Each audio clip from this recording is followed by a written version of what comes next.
Amor Exigente, um extraordinário programa que salvou a minha vida.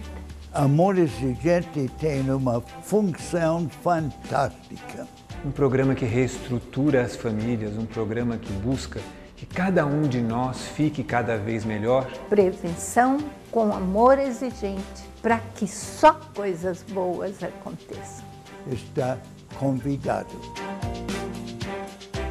Este é o programa da família brasileira. Se acomode aí no seu sofá, chame toda a família. Hoje nós estamos trazendo informações fantásticas para você que nos acompanha. E esta daqui é a nossa revista do mês, do Amor Exigente, tá? Que tem o Defiforex. E hoje nós estamos aqui com o nosso grande amigo Quirino Cordeiro Júnior. Ele é coordenador de saúde mental do Ministério da Saúde. Eu não vou ler porque é extenso o currículo do professor. É muito grande, mas vocês vão sentir agora com a fala dele. Seja bem-vindo. Muito obrigado, Miguel. É uma grande satisfação estar aqui com você para discutirmos as questões relativas às políticas públicas de saúde mental, álcool e outras drogas do país. Estar aqui com a sua audiência e fico à total disposição e agradeço imensamente pela oportunidade.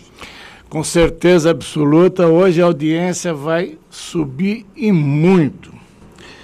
Quirino, primeiro quando nós soubemos, o pessoal nosso soube que você viria, começou a mandar, né, perguntas. E a pergunta é do Ivanildo de Andrade, que é psicólogo, é radialista. Ele pergunta: qual o cenário encontrado pelo senhor quando assumiu a secretaria? E o que foi feito daí em diante? Bom, agradeço Miguel, pela pergunta. Mando um grande abraço para o psicólogo Ivanildo, uma figura extremamente importante na área de álcool e drogas aqui no estado de São Paulo, que tem uma luta já há bastante tempo na área, quem eu saúdo e parabenizo. E é um grande parceiro do programa, do Amor Exigente, e nessa luta contra as drogas, né, querido? Enfim, em relação às minhas atividades na coordenação de saúde mental do Ministério da Saúde, eu assumi essa função há cerca de 1 ano e meio, e chegando no Ministério da Saúde, nós identificamos a necessidade de fazermos um diagnóstico situacional na condução das ações da Política Nacional de Saúde Mental. Quando então identificamos uma série de inconsistências, como por exemplo os serviços que eram incentivados pelo governo federal, mas que não existiam, nós tínhamos problemas de recursos que foram enviados para os territórios, para a construção de serviços, para a ampliação da rede, e que recursos que não foram efetivados. Nós tínhamos problemas, por exemplo, na produção de serviços da nossa rede de assistência às pessoas que apresentam dependência química, como, por exemplo, leitos de saúde mental em hospital geral. Nós tínhamos taxas de ocupação bastante baixas, menos de 15% de taxa de ocupação, e para piorar o cenário, o governo federal financiava como se esses leitos tivessem uma ocupação de 100%. Um absurdo, né? Nós tínhamos problemas, por exemplo, do centro de atenção psicossocial no país. 1 em cada 5 desses centros tinha problemas importantes no que diz respeito à constituição da sua equipe mínima, ou seja, funcionando de maneira precária. Nós tínhamos, enfim, uma série de dificuldades na organização da nossa rede de atenção psicossocial. E isso, obviamente, que impactava nos resultados que nós tínhamos na política. Os indicadores das ações da Política Nacional de Saúde Mental eram bastante precários. Então, por exemplo, no país nós temos tido ao longo dos últimos anos um aumento importante nas taxas de suicídio. Como aqui estamos falando sobre questões de álcool e drogas, nós sabemos que uma parte importante do suicídio no país está relacionada com a dependência química. Nós temos também, enfim, um aumento importante de indivíduos que apresentam transtornos mentais graves, inclusive dependência química, em situação de rua no país, nós temos aumento das cracolândias, temos um aumento da população nos presídios que apresentam transtornos mentais, ou seja... E não é feito nada nisso. Né? Isso, então, na verdade, esses indivíduos acabam tendo dificuldade para receber o tratamento de maneira satisfatória, eles acabam, por conta disso, agudizando seus quadros clínicos, se vulnerabilizando, entrando em conflito com a lei. E entrando em conflito com a lei, ao invés de serem tratados, são presos. Então a gente tem tido um aumento importante da população carcerária no Brasil que apresenta transtornos mentais graves. Nós temos, por exemplo, problemas da previdência social. Nos últimos anos, um aumento muito grande de indivíduos com depressão e, mais recentemente, com dependência ao crack, que estão afastados do trabalho, ou seja, nós não conseguimos tratar adequadamente essas pessoas, as pessoas cronificam seus quadros clínicos e não conseguem, enfim, trabalhar, não conseguem cuidar das suas vidas. Pegar um gancho nisso daí, eu ouvi, e por favor, você vai ter esses dados, me fala, que hoje o crack ultrapassou o alcoolismo nesse item com a Previdência. É o que mais hoje tem benefício? Hoje o crack tem tido um aumento importante, né, como causa de afastamento do trabalho. Isso porque nós não tínhamos políticas públicas efetivas para o tratamento dessas pessoas. Né. Uma outra situação grave, por exemplo, é o aumento das cracolândias, Brasil afora. Eu sempre costumo comentar que um dos meus primeiros compromissos como coordenador de saúde mental do Ministério da Saúde foi participar de uma audiência pública no município de Cuiabá, para tratar da Cracolândia de Cuiabá. Ou seja, nós pensamos que a Cracolândia é um fenômeno restrito, né, enfim, aqui em São Paulo. Mas, normalmente, né, as emissoras de televisão sempre focam São Paulo, sempre vão naquela região da Luz mostrar Cracolândia. Cracolândia existe em todo o Brasil. É verdade. É isso, hoje, na verdade, nós não temos municípios no país hoje que não enfrentam o problema relacionado ao uso de crack.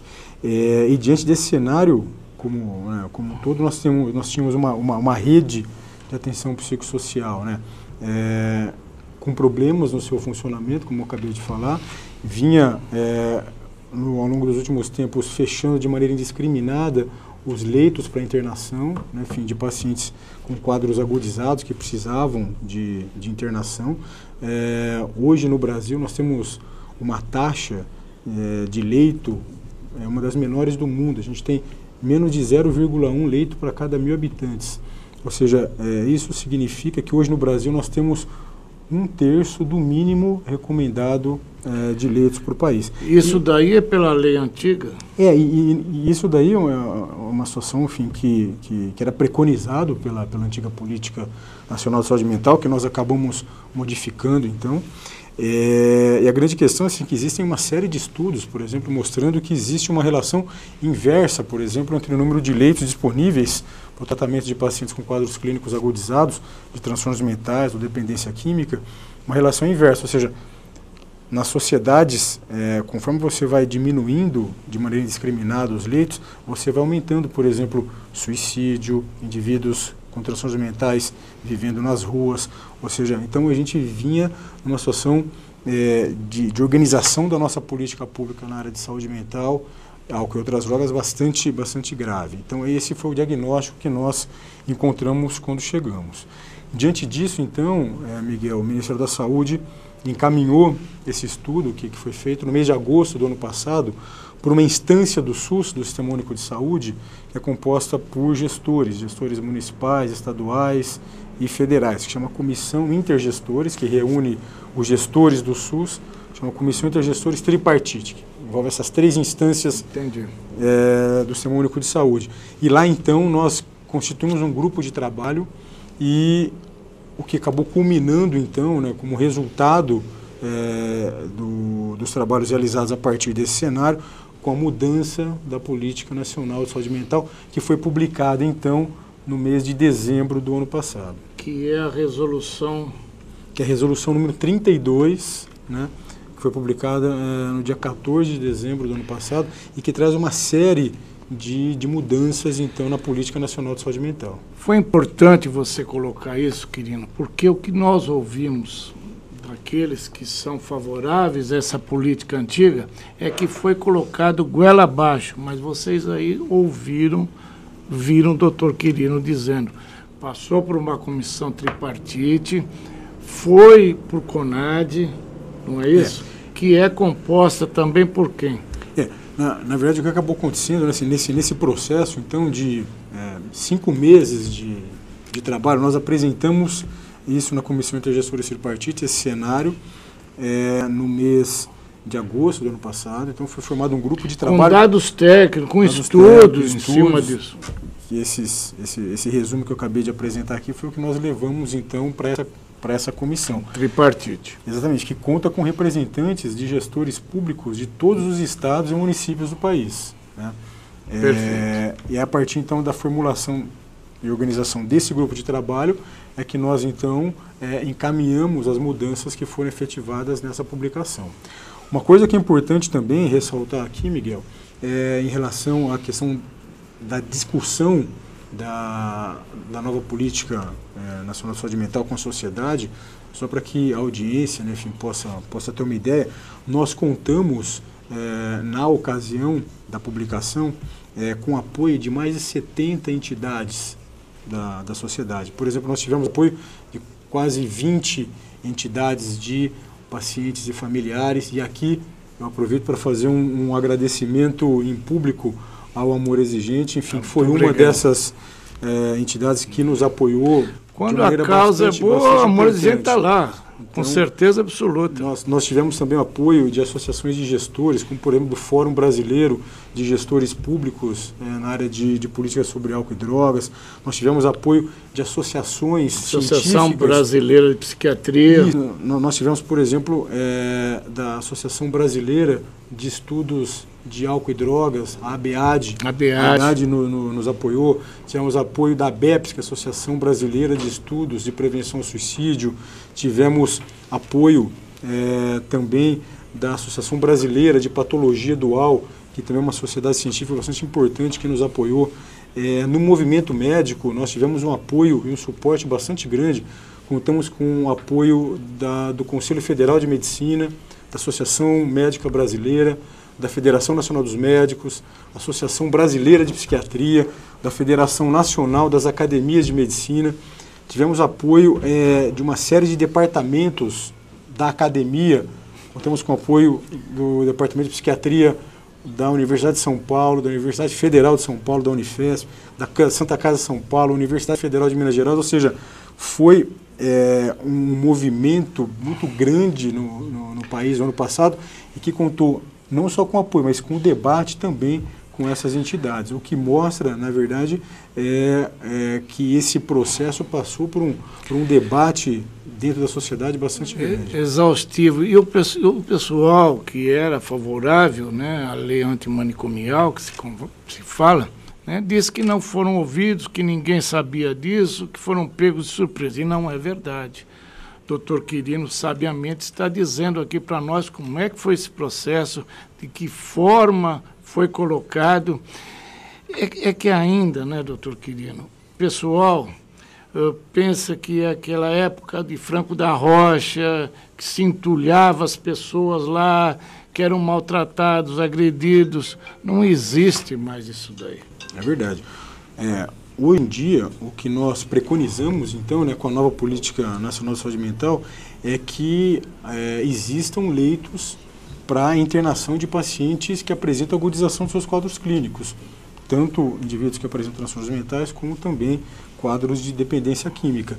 Obviamente que o governo brasileiro não aceita situações em que indivíduos morem em hospitais. Né? Ou seja, isso daí também ninguém quer. Nós não admitimos hospitais psiquiátricos com características asilares, manicomiais. E o governo brasileiro tem instituído uma política específica para isso, que é uma política de desinstitucionalização, que é retirada de moradores de hospitais psiquiátricos.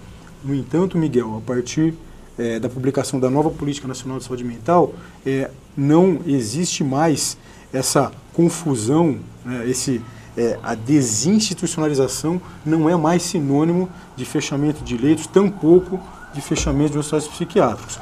O que nós, na verdade, precisamos, que a sociedade precisa, é de leitos para internação de pacientes com quadros agudos. Isso é extremamente necessário e é isso que nós buscamos. Então, a partir de hoje, nós, o Ministério da Saúde, temos e vamos intensificar, já estamos intensificando o processo de retirada de moradores para que essas vagas, então, possam ser utilizadas para pacientes que apresentam seus quadros clínicos agudizados.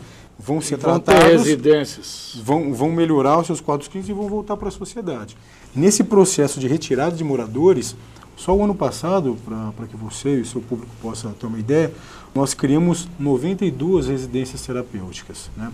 Se nós pegarmos nos últimos 2 anos, Miguel, nós criamos no Brasil mais de 40% de todas as residências terapêuticas do país. Ou seja, o que mostra...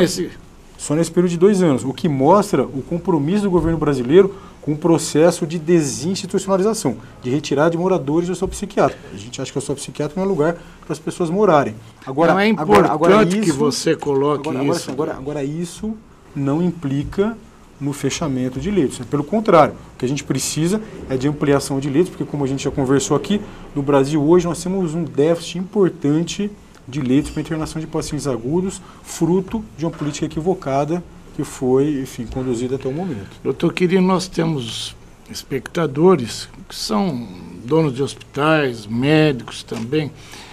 E como é que um hospital queira novamente ter um setor de psiquiatria ou abrir leitos para isso daí? O Ministério da Saúde, a sua secretaria, tem alguma coisa para isso? Existe algum financiamento ou alguma coisa para esses hospitais ou clínicas? Não sei como é que funcionaria. Existe, Miguel. O Ministério da Saúde tem uma linha de financiamento, né, para ampliação do número de vagas. Como eu disse, aqui nós temos uma deficiência no número de vagas no país hoje. Nós precisamos... Você tem um déficit mais ou menos disso? Então, hoje, né, como eu disse anteriormente, hoje nós temos 1/3 do número de vagas mínimo que nós deveríamos ter no Brasil, para que a sociedade não ficasse em risco, como, por exemplo, nós temos vivenciado hoje com aumento de suicídio, aumento de indivíduos com transtornos mentais graves vivendo nas ruas, indivíduos com transtornos mentais graves e dependência química sendo encarcerados. Então, essa é uma ação que o governo brasileiro hoje está buscando, que é ampliação dos leitos.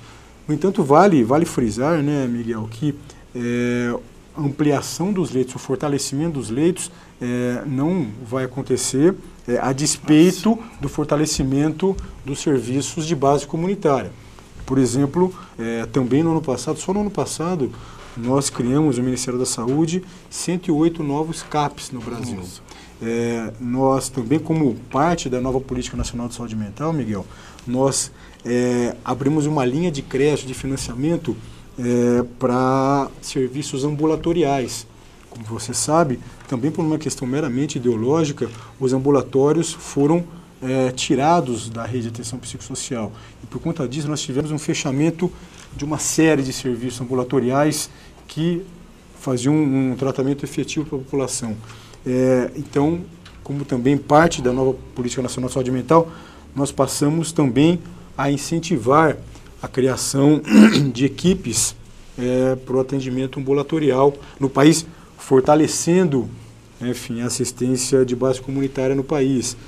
Nós também temos linha de financiamento para unidades de acolhimento, para pacientes que apresentam dependência química, ou seja, tudo isso para mostrar que o que a gente precisa mesmo é uma rede de atenção psicossocial, né, uma rede que é a RAPS, que precisa ser composta por uma série de serviços, né, com características distintas, para que deem conta das distintas necessidades dos pacientes. Ou seja, não dá para a gente ter uma rede constituída por pouquíssimos serviços, e aí você pegar indivíduos que apresentam diferentes demandas, diferentes necessidades, e aí você pega esses indivíduos e tenta encaixar nesses poucos serviços que você tem. Não, a gente precisa de uma rede complexa, com serviços distintos, que possam dar conta das demandas dos pacientes. E é isso que a gente está buscando, é uma rede equilibrada, com a base comunitária fortalecida, mas que também não deixe de oferecer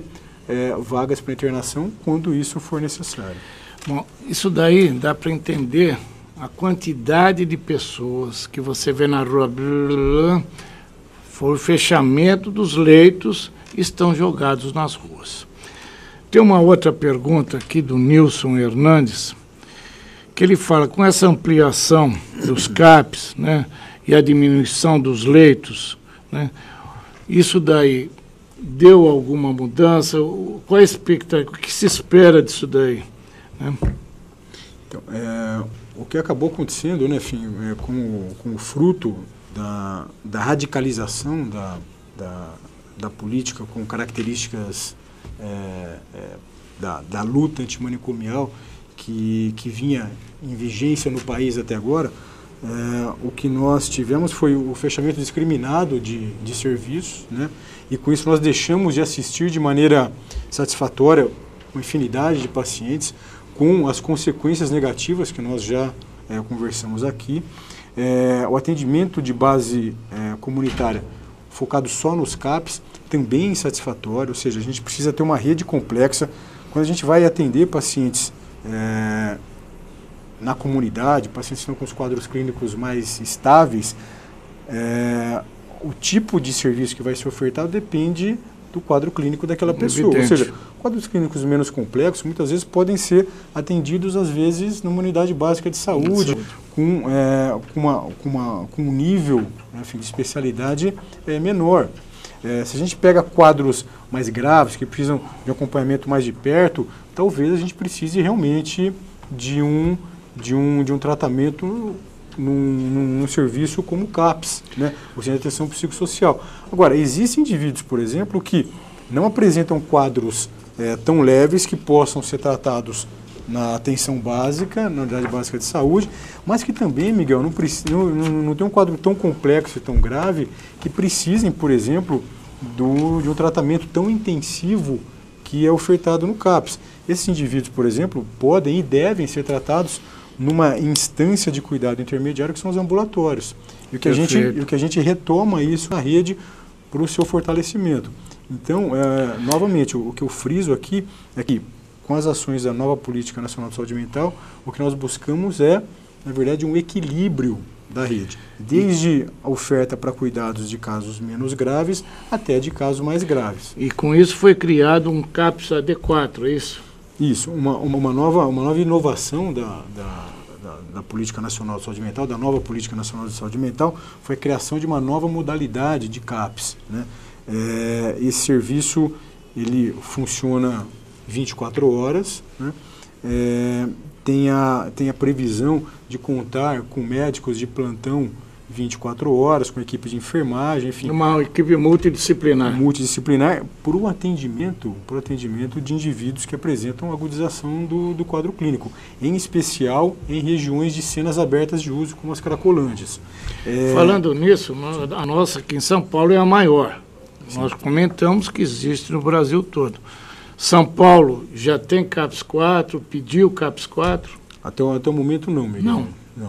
Na verdade, nós... É uma pena. Nós já temos as solicitações... Nossos gestores aí... Nós já temos solicitações de outros municípios do país para a construção, né, desse novo equipamento que passa a compor a rede de atenção psicossocial, que é para dar conta justamente de pacientes mais graves, como esses que vivem nas Cracolândias do Brasil afora e que apresentam, né, Miguel, necessidades para o tratamento de quadros agudos, que muitas vezes apresentam comorbidades psiquiátricas, ou seja, além da dependência química, você tem um outro transtorno mental grave. Que é normalmente o que acontece, né, doutor Quirino? Que é muito comum, né, enfim, a comorbidade psiquiátrica.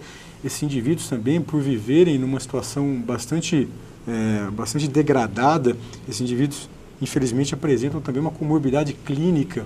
A gente sabe que nas Cracolândias é muito comum, por exemplo, a comorbidade com quadros de tuberculose, sífilis, AIDS, ou seja, esses indivíduos podem apresentar quadros clínicos graves e precisarem de um suporte clínico nesse serviço, e que isso vai ser ofertado. Também vai ter. Então, essa nova modalidade de CAPS, o CAPS álcool e drogas, modalidade 4, também é uma inovação que a gente oferta, e aí uma ação específica para os quadros de dependência química. O que nós vemos também, doutor Quirino, são famílias que têm um ente querido com esse problema e eles surtam, ou quando estão muito usados, quando abusaram da substância, chegam em casa e começam a quebrar tudo. Poderiam levar nesse CAPS AD4? Sim, o CAPS AD4 oferta também serviços emergenciais. Vai ter uma enfermaria, Sim. terá também? Também terá leitos de retaguarda para o atendimento justamente do indivíduo Para que esses apresentam casos. transtornos mentais agudizados com comorbidade com dependência química. Os conselhos municipais, estaduais, o que poderiam ajudar? Porque, doutor Quirino, o que nós vemos hoje, os CAPS AD pouco fazem, trabalham muito na redução de danos, né? Que é uma coisa que a gente não concorda. Como é que existe isso? O que esses conselhos podem ajudar? O que os municípios, as secretarias de saúde municipais deveriam fazer? Porque os CAPs são afetos ao município, né? Existe essa resolução, mas não está sendo cumprida. Sim. É isso? É isso. Então, o que nós temos aqui, né, Miguel, que nós conversamos aqui, foi relativo às mudanças, né, na Política Nacional de Saúde Mental, né, com a publicação de uma nova política. É importante também, né, nós conversarmos a respeito da mudança das diretrizes da Política Nacional sobre Drogas. Então, no mês de março deste ano, no CONAD, no Conselho Nacional de Polícia sobre Drogas, também, enfim, depois de um processo de discussão de alguns meses, no mês de março deste ano, nós publicamos, então, mudanças importantes nas diretrizes das políticas públicas na área de álcool e drogas no país. Algumas dessas mudanças que dizem respeito, que concernem a questão da assistência ao indivíduo com dependência química, primeiro, então, essas mudanças nas diretrizes da política sobre drogas acabou, então, buscando um alinhamento com as mudanças na Política Nacional de Saúde Mental. Porque, na verdade, não adiantaria você ter uma Política Nacional de Saúde Mental apontando para um lado e a Política Nacional sobre Drogas apontando para o outro, já que eles acabam tendo, né, uma linha de contato muito grande entre essas duas políticas. A outra questão importante de mudança é que, a partir de agora, então, na mudança das diretrizes, com a publicação da resolução do CONAD, a Política Nacional sobre Drogas, marca uma posição clara do governo brasileiro contrária à legalização das drogas no país. Que isso daí é outra briga imensa, né? O governo brasileiro vinha flertando, né, já há bastante tempo com a legalização das drogas e hoje, a partir da resolução que foi publicada em março, a resolução CONAD número 1, então, o governo brasileiro toma essa posição. O outro ponto importante diz respeito a essa questão que você acabou de levantar, que é em relação às ações de redução de danos, né? O que acabava acontecendo até agora, então, né, Miguel, é que a base da política de tratamento de pessoas com dependência química no Brasil era centrada na redução de danos. Também com a mudança nas diretrizes da Política Nacional sobre Drogas, acaba mudando isso. Então, o foco hoje, o objetivo, na verdade, é você buscar que o indivíduo, então, deixe o uso das drogas. Quirino, quem aqui vem, leva um livro nosso, que é um livro de cabeceira, Drogas e Alcoolismo, que é de um grande amigo, Coronel Edson Ferrarini, que é um batalhador, um ícone, né, no combate às drogas. Esse é seu. Muito obrigado, uma honra receber um livro do Coronel Ferrarini, que há tanto tempo trabalha muito tempo na militância. Muito importante nessa área no Brasil. Muito obrigado. E até a próxima semana. Não esqueçam que essa revista aqui tem muita informação.